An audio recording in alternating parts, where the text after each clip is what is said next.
अस्सलाम वालेकुम my dear learners. I hope कि आप सब खैरियत से होंगे।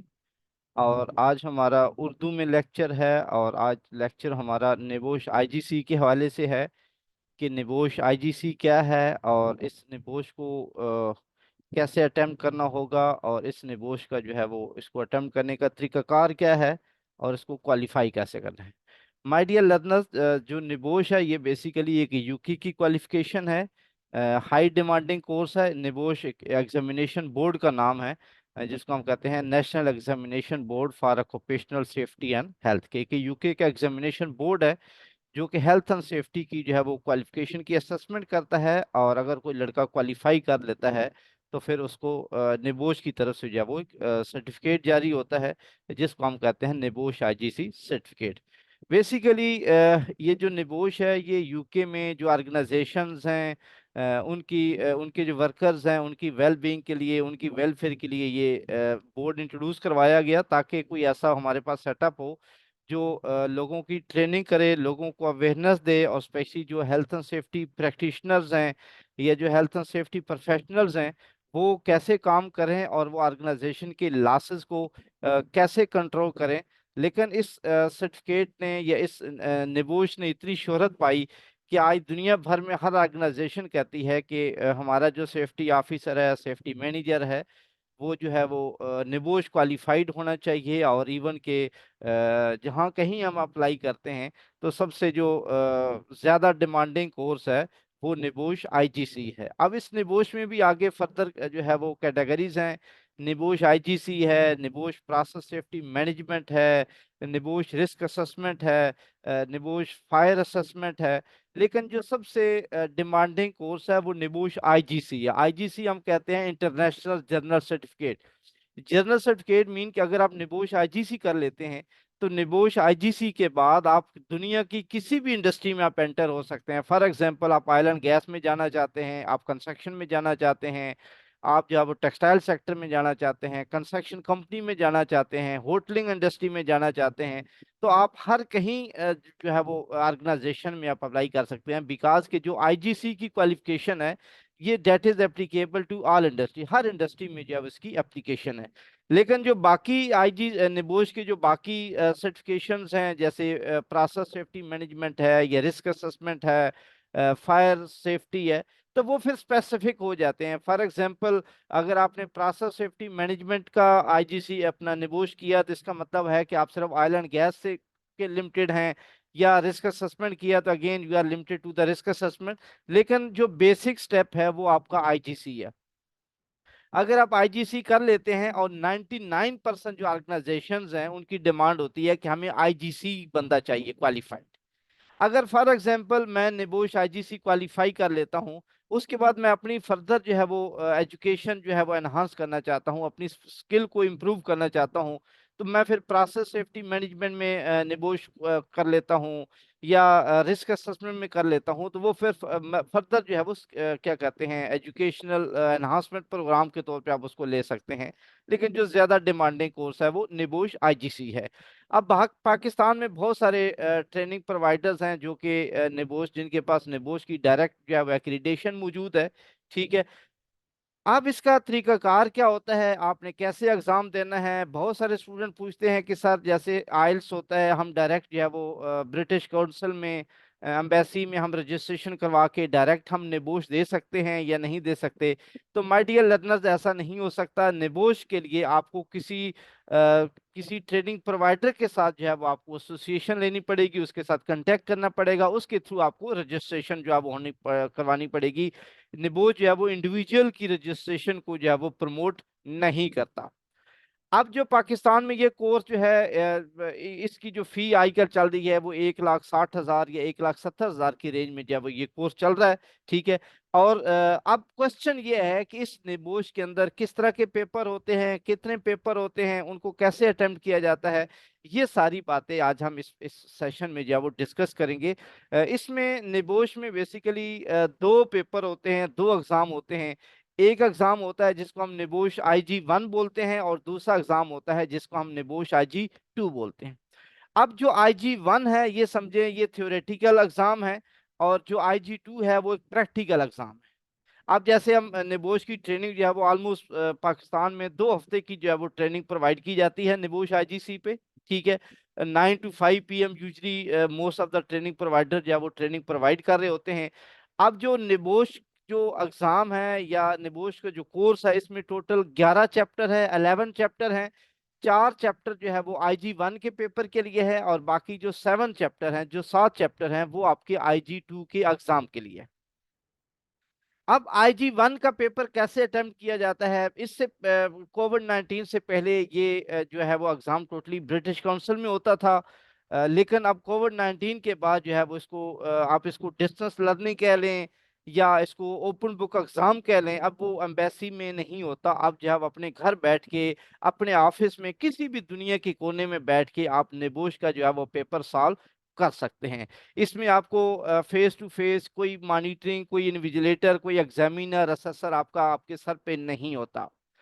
अब इसमें किस तरह का पेपर होता है माय डियर लर्नर्स, इसमें एक सिनेरियो एक प्रोवाइड किया जाता है, और वो सिनेरियो तकरीबन जो है वो 2 पेज का सिनेरियो होता है, और उसमें एक सिचुएशन बनाई जाती है जी। फॉर एग्जांपल, आप एक ऑर्गेनाइजेशन में एज अ सेफ्टी एडवाइजर काम कर रहे हैं। उस ऑर्गेनाइजेशन का जो है वो कंस्ट्रक्शन का बिजनेस है, और वो अच्छी ऑर्गेनाइजेशन ग्रो कर रही है। आप as a safety advisor company में अच्छा काम कर रहे हैं, आपकी मैनेजमेंट की कमिटमेंट भी है, आपको रिसोर्सेज भी दिए जा रहे हैं। ठीक है, रिस्क असेसमेंट भी हो रही है। ऑलमोस्ट जो आपका जो IG1 का जो कोर्स है, जो मैंने आपको बताया कि 4 चैप्टर पे मुश्तमिल है, unit 1, unit 2, unit 3 and unit 4। आपका जो सिनेरियो होता है वो ऑलमोस्ट उन 4 चैप्टर को कवर करता है। ठीक है, IG1 का भी क्वेश्चन होता है, IG2 का भी होता है, 3 से भी होता है, और मतलब यूनिट 1, यूनिट 2 और यूनिट 3, चारों चैप्टर से आपका जो सिनेरियो है वो लिया जाता है। अब कुछ चैप्टर बड़े हैं, कुछ चैप्टर छोटे हैं। जो मॉड्यूल 1 है या चैप्टर 1 है, उससे तकरीबन 15 से 20 नंबर का क्वेश्चन आता है। इसी तरह जो चैप्टर 2 है IG1 का, उससे भी 15 से 20 नंबर का क्वेश्चन आता है। अब जो चैप्टर 3 है वो थोड़ा लेंथी चैप्टर है, ऑलमोस्ट वो 50% जो है वो IG1 का सिलेबस कवर करता है। उसमें तकरीबन जो है वो 50 to 60% जो है वो आपका जो पेपर जो है वो चैप्टर 3 से आता है। ठीक है, और उसके बाद जो चैप्टर 4 है, अगेन 15 से 20 नंबर का जो पेपर है, नंबर जो है वो क्वेश्चन पेपर वो आपका चैप्टर 4 से आता है। तो इस तरह जो IG1 एग्जाम है, इसके टोटल 100 मार्क्स हैं, 100 नंबर का ये पेपर है। लेकिन आपको ये पेपर क्वालिफाई करने के लिए कम से कम आपको 45 नंबर लेने होंगे, तब आप जो है वो इसको क्वालिफाई कर सकते हैं, अदरवाइज आप इसको क्वालिफाई नहीं कर सकते। मैंने बहुत सारे ऐसे स्टूडेंट देखे हैं जिनके 43 आए हैं, 42 आए हैं, इवन सम केसेस में 44 भी आए हैं। लेकिन वो लोग जो है वो दोबारा वो उनको रेफर किया गया है, और वो दोबारा जो है उसको मतलब उन्होंने रजिस्ट्रेशन जो है वो दोबारा से करवाई है, और दोबारा वो अपीयर हुए हैं। ठीक है, अब जो क्वेश्चन एक और भी पूछ लिया जाता है कि आया कि अगर पेपर में कोई बंदा फेल हो जाता है तो फिर क्या किया जाता है। इसमें भी रीसिट वाला ऑप्शन होता है, जैसे आमतौर पे किसी भी एग्जामिनेशन सिस्टम में होता है। अगेन इसकी जो रजिस्ट्रेशन जो है वो, अगर 2 पेपर फेल हो जाते हैं तो दोनों पेपर की दोबारा रजिस्ट्रेशन करवाते हैं, और अगर एक पेपर फेल हो जाता है तो सिर्फ उस एक पेपर की जो है वो आप रजिस्ट्रेशन करवाते हैं। अब जैसे मैं बता रहा था कि जो IG1 है वो सिनेरियो बेस्ड पेपर होता है, और घर बैठ के दुनिया के किसी भी कोने में आप बैठ के ये पेपर जो है वो कर सकते हैं। इसके लिए आपके पास जो टाइम होता है वो 24 घंटे का टाइम अवेलेबल होता है, 24 आवर्स आपके पास अवेलेबल होते हैं। फॉर एग्जांपल, एक दिन पाकिस्तान स्टैंडर्ड टाइम के मुताबिक जो है वो आपको पेपर मिलता है 3 बजे या 4 बजे मिलता है। अब होता क्या है कि आप ट्रेनिंग प्रोवाइडर के साथ अपनी रजिस्ट्रेशन करवाते हैं, आपको एक ईमेल आईडी दे दी जाती है, और ईमेल आईडी जो है वो जिस दिन आपका एग्जाम होता है उस दिन आप उस आईडी को एक्सेस करते हैं, और उसके जरिए से आप क्या करते हैं, आप जो है वो पेपर डाउनलोड करते हैं, क्वेश्चन पेपर आप डाउनलोड करते हैं, और साथ साथ answer sheet, recommended answer sheet जो कि आपको निबोश की तरफ से मिलती है, आप उसको डाउनलोड करते हैं। दोनों शीट को आप क्वेश्चन पेपर को और आंसर शीट को आप जो है वो डाउनलोड कर सकते हैं, कर लेते हैं, और उसके बाद आप डेस्कटॉप पे सेव कर लेते हैं। अब बहुत सारे लोग इस क्या कहते हैं कंफ्यूजन का शिकार होते हैं कि आया कि हमारा एग्जाम जो है वो ऑनलाइन होता है या ऑफलाइन होता है।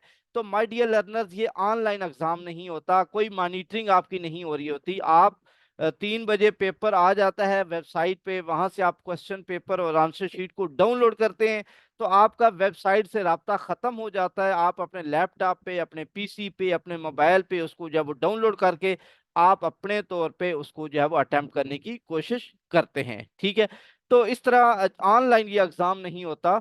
ये जो एग्ज़ाम है ये ऑफलाइन इसको कह लें, अपने डेस्कटॉप पे इसको सेव करके इसको कर लिया जाता है। अब जो मैं बता रहा था कि अब आपका जो पेपर होता है वो पेपर जो है वो क्या कहते हैं उसको, सॉफ्ट कॉपी में होता है। आप कंप्यूटर में उस फाइल में जो आंसर शीट होती है उसमें टाइपिंग करते हैं। हैंड रिटन जो है वो निबोश में एक्सेप्टेबल नहीं है। ठीक है, आप टाइप करते हैं। अब इसमें जब आपको सिनेरियो 2 पेज का सिनेरियो दिया जाता है, तो उस सिनेरियो के बाद आपके पास जो है वो 6 7 8 क्वेश्चन होते हैं, जो कि ऑलमोस्ट हर पेपर में जो है वो इतने ही क्वेश्चन होते हैं। अब इसमें जो है वो कुछ क्वेश्चन ऐसे होते हैं जिन जो कि 15 नंबर के होते हैं, जो कुछ 20 नंबर के होते हैं। कोई एक क्वेश्चन में या दो क्वेश्चन में उसके एक पार्ट ए होता है, पार्ट बी होता है, पार्ट सी होता है। हर क्वेश्चन के आगे जो है वो उसके मार्क्स लिखे होते हैं। आप अकॉर्डिंग टू मार्क्स जो है वो आप उस पेपर को अटेम्प्ट करते हैं। ठीक है, अब इसमें मैं एक और चीज बताता चलूं कि टोटल जो आपकी आंसर शीट है उसमें 3000 वर्ड्स आपने जो है वो टाइप करने होते हैं। मतलब अब निबोश आपको कहता है कि जैसे यहाँ पे आप देख सकते हैं स्क्रीन पे, ये 4 इंस्ट्रक्शन जो है वो निबोश की तरफ से आपको अवेलेबल होती है। एक इंस्ट्रक्शन होती है कि you are not expected to write more than 3000 word. इसका मतलब है कि आप निबोश को इम्प्रेस करने की कोशिश न करें। ठीक है, आपको वो जितना इंफॉर्मेशन, जितनी इंस्ट्रक्शन दे रहा है आप उसके मुताबिक काम करें। इसके लिए हम नॉर्मली कहते हैं कि 20% प्लस माइनस अलाउ है। 3000 वो कह रहा है कि लिखें, तो कोई 2800 लिख लेता है, 2700 लिख लेता है, 3200 या 3300, तो डेट इज एक्सेप्टेबल। लेकिन मैंने ऐसे बहुत सारे लोग देखे हैं कि वो पेपर वाले दिन कहते हैं सर हमारे वर्ड काउंट पूरे नहीं हो रहे। मतलब फॉर एग्जांपल वो कहते हैं सर मेरे तो 1500 वर्ड बने हैं, मेरे 2000 बने हैं। लेकिन कुछ लोग ऐसे मतलब उसको कह लें, ओवर स्मार्ट कह लें। वो क्या करते हैं कि वो इतनी ज्यादा टाइपिंग करते हैं कि वो जो है वो आपको 4000 या 5000 या 6000 वर्ड्स टोटल का जो है वो आपका आंसर शीट बना लेते हैं। तो दोनों सूरतों में जो है वो निबोश के लिए अनएक्सेप्टेबल है। काउंटिंग इस एस्टिमेटेड वर्ड से ज्यादा होना भी एक नेगेटिव एस्पेक्ट है, और इसी तरह अगर इससे कम है तो वो भी नेगेटिव एस्पेक्ट है। तो लिहाजा कोशिश करें कि जब आप पेपर करें तो आप जो है वो उसको 3000 के राउंड अबाउट जो है उसको कंप्लीट करने की कोशिश करें। अब जैसे मैंने आपको बताया कि ये सिनेरियो देखें, आप एक कंपनी में काम कर रहे हैं, वहां पे आपकी मुख्तलिफ क्या कहते हैं आपकी जिम्मेदारियां होती हैं। और वहां पे देखें, सम टाइम एक सिनेरियो होता है जो कि एक सेफ्टी कल्चर वाला होता है, जिसमें सेफ्टी की कमिटमेंट होती है, कंपनी की मैनेजमेंट अच्छा काम कर रही होती है। और एक पॉजिटिव सिनेरियो होता है, आप in other word you can say कि वो पॉजिटिव सिनेरियो होता है या बैलेंस सिनेरियो होता है, या एक आइडियल ऑर्गेनाइजेशन की बात हो रही होती है। अब दूसरा एस्पेक्ट क्या होता है कि एक और ऐसा सिनेरियो दे दिया जाता है जो कि नेगेटिव सिनेरियो होता है, जिसमें बताया जाता है कि मैनेजमेंट ये समझती है कि इस पे सेफ्टी पे पैसा खर्च करना जो है वो पैसे का ज़िया है। सेफ्टी जो है वो एक काम में रुकावट है, और सेफ्टी जो है वो फुल टाइम जॉब नहीं है, ये एक पार्ट टाइम जॉब है। और मोर ओवर जो है वो सेफ्टी डिपार्टमेंट डायरेक्टली प्रोडक्टिव नहीं होता ऑर्गेनाइजेशन के लिए, लिहाजा इस पे ज़्यादा फोकस करने की ज़रूरत नहीं है। ठीक है, ये सारा फिर जैसे ये सिनेरियो में आप देख सकते हैं कि एक ये टायर फिटिंग ऑर्गेनाइजेशन है, समझिए एक टायर शॉप है। ये उसके बारे में ये सिनेरियो दिया गया है कि जहाँ पे कस्टमर की डीलिंग होती है, उसका वर्किंग आवर्स बताया गया है, उसके वीक डेज बताए गए हैं। और फिर मीनवाइल क्या होता है कि ऑलमोस्ट सारे सिनेरियो में ऐसे ही होता है, जैसे मैंने बताया ना कि हर सिनेरियो में उसकी कोशिश होती है कि चारों चैप्टर कवर हो। तो चारों चैप्टर कवर करने के लिए उसको चैप्टर 1 से लीगल और फाइनेंशियल रीजन पे भी बात करनी होगी, उसको health and safety management system पे भी सिनेरियो में बात करनी होगी, उसको जो है वो रिस्क असेसमेंट और एक्सीडेंट इन्वेस्टिगेशन और परमिट टू वर्क और सेफ सिस्टम ऑफ वर्क पे भी बात करनी होगी। उसके बाद उसको चैप्टर 4 जो है जिसमें मॉनिटरिंग और प्रोएक्टिव और ऑडिट पे भी बात करनी होगी। जिसका मतलब है कि वो जो सिनेरियो इतना अच्छा सिनेरियो बनाता है कि वो चारों चैप्टर से उस पे, मतलब वो चारों चैप्टर पे मुहित होता है, कंसिस्ट करता है। जैसे उसमें फर्स्ट एड पे भी बात हो रही होती है, उस पे एक्सीडेंट इन्वेस्टिगेशन पे भी बात हो रही होती है। तो माय डियर लर्नर्स, ये 2 पेज का सिनेरियो होता है। इसको आप जब अटेम्प्ट करते हैं तो इसको 2 दफा, 3 दफा, 4 दफा, 10 दफा पढ़ें। ठीक है, और इसको जितना अच्छा पढ़ेंगे इतनी आपकी अच्छी अंडरस्टैंडिंग होगी, हाईलाइट करें।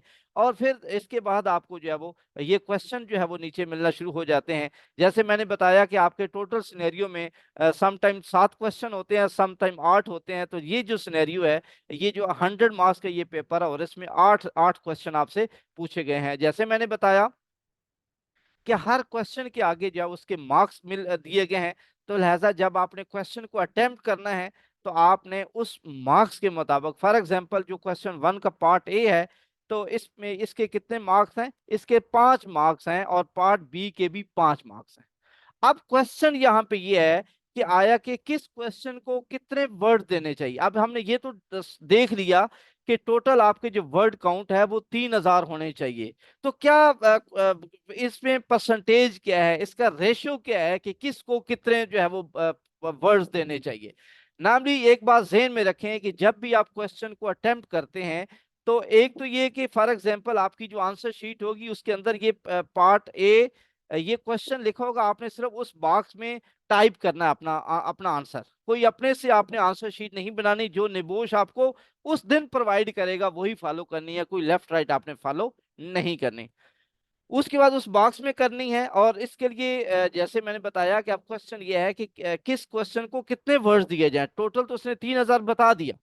अब इसमें नामली एक रिकमेंडेड प्रैक्टिस है कि अगर एक क्वेश्चन जो है वो उसके 20 मार्क्स हैं। जैसे सम टाइम एक पेपर में एक क्वेश्चन तकरीबन ऐसा आ जाता है जिसके 20 नंबर हैं। जैसे ये क्वेश्चन 3 है, इसके 20 नंबर हैं। तो अगर क्वेश्चन के 20 नंबर हो माय डियर लर्नर्स, तो आपने इस क्वेश्चन पे तकरीबन 600 वर्ड्स लाजमी टाइप करने हैं। जब MS वर्ड में आप काम कर रहे होते हैं, टाइपिंग कर रहे होते हैं, तो वहां पे आपको जो है वो पूरी इन्फॉर्म वो वर्ड काउंट दे रहा होता है लेफ्ट बॉटम पे कि आपके कितने वर्ड जो है वो इस वर्ड की शीट पे टाइप हो चुके हैं। तो लिहाजा जब भी आप क्वेश्चन को अटेम्प्ट करें, उसको वर्ड्स काउंट, जैसे मैंने बताया कि अगर 20 नंबर का क्वेश्चन है तो उसके 600 वर्ड्स होने चाहिए। ठीक है। अगर पेपर आपका जो है क्वेश्चन जो है वो 10 नंबर का है, तो उसके वर्ड्स काउंट हाफ हो जाएंगे। मीन कि उसके जो 10 नंबर का जो क्वेश्चन है उसके 300 वर्ड्स होंगे। अगर क्वेश्चन 5 नंबर का है, जैसे हमने ऊपर देखा कि क्वेश्चन 5 नंबर का है, इसका मतलब है कि अब आपने इसके जवाब में कितने वर्ड्स लिखने हैं? 150 वर्ड्स लिखने हैं। इसका मतलब है कि क्वेश्चन 1 का जो पार्ट ए है, इसको हमने अटेम्प्ट करना है तकरीबन 150 160 वर्ड्स में। इसी तरह क्वेश्चन 1 का जो पार्ट बी करेंगे, इसमें भी आपने जो है वो क्या करना है, इसमें भी आपने 150 वर्ड्स लिखने हैं। अब जैसे क्वेश्चन 2 है, इसमें 15 नंबर दिया गया है। इसका मतलब है कि अब 15 नंबर के क्वेश्चन के लिए हमने 300 कहा, 10 नंबर के क्वेश्चन के लिए। अब अगर 15 नंबर का क्वेश्चन है, तो आपने 450 वर्ड जो है वो आपने 15 नंबर वाले क्वेश्चन में टाइप करने। एक और आपको टेक्निकल बात बताता चलूं कि जब भी आप क्वेश्चन को अटेम्प्ट करते हैं, अब ये तो मैंने कह दिया कि फॉर एग्जांपल क्वेश्चन 3 के 20 नंबर हैं तो 600 वर्ड लिखने हैं। लेकिन कभी भी बड़े बड़े पैराग्राफ ना लिखें, हमेशा पॉइंट में लिखें। हेडिंग सब हेडिंग्स में हर पॉइंट को 2 से 2.5 लाइन में एक्सप्लेन करें। और अगर 20 नंबर का क्वेश्चन है तो कोशिश करें कि अगर आपको इतने पॉइंट मिलते हैं, कोशिश करें कि 18 20 पॉइंट आपके 20 नंबर के क्वेश्चन में होने चाहिए। अगर 10 नंबर का क्वेश्चन है, उसमें आपके जो है वो अगेन जो है वो 10 11 पॉइंट होने चाहिए। अगर 5 नंबर का क्वेश्चन है, उसमें आपके जो है वो 4 5 6 पॉइंट जो है वो लाजमी होने चाहिए। इसका मतलब है कि हर क्वेश्चन में आपने 2 चीजें लाजमी मीट करनी है। एक उसका वर्ड काउंट पूरा करना है, दूसरा आपने पॉइंट पूरे करने हैं, और तीसरी चीज है कि आप जेन में रखें कि जब आप क्वेश्चन 3 कर रहे हो, तो आपने क्वेश्चन 3 वाला जो जवाब बॉक्स है उसी में टाइप करना है। मैंने बहुत सारे ऐसे स्टूडेंट देखे हैं कि क्वेश्चन 3 को जो है वो क्वेश्चन 5 में कर देता है, क्वेश्चन 5 वाला जो जवाब है वो क्वेश्चन 3 में कर देता है। अपनी तरफ से बंदा कहता है मैंने बहुत अच्छा पेपर किया है, लेकिन उसने पेपर अच्छा नहीं किया होता। तो ये माय डियर लर्नर्स, ये क्वेश्चन को अटेम्प्ट कैसे करना है। तो इसके लिए जब आप ये फार्मूला रखेंगे कि हर क्वेश्चन के लिए, जैसे मैंने कहा कि 10 नंबर के क्वेश्चन के लिए आपने 300 वर्ड्स, 20 नंबर के लिए 600, 5 नंबर वाले क्वेश्चन के लिए आपने 150 जो है वो वर्ड्स टाइप करने हैं। तो जब आप इस तरह अपने पेपर को लेकर आएंगे, तो आपके तकरीबन जो फाइनल जब आप अटेम्प्ट कर चुके होंगे, तो आपके पास तकरीबन जो है वो 3000 के राउंड अबाउट जो वर्ड जो है वो पूरे हो रहे होंगे। तो ये जो लोग शिकवे शिकायत करते हैं पेपर वाले दिन के साथ हमारे वर्ड्स पूरे नहीं हो रहे, इसका मतलब है कि वो पॉइंट बेसिकली वो मेंशन नहीं कर पा रहे, वो एक्सप्लेन नहीं कर रहे।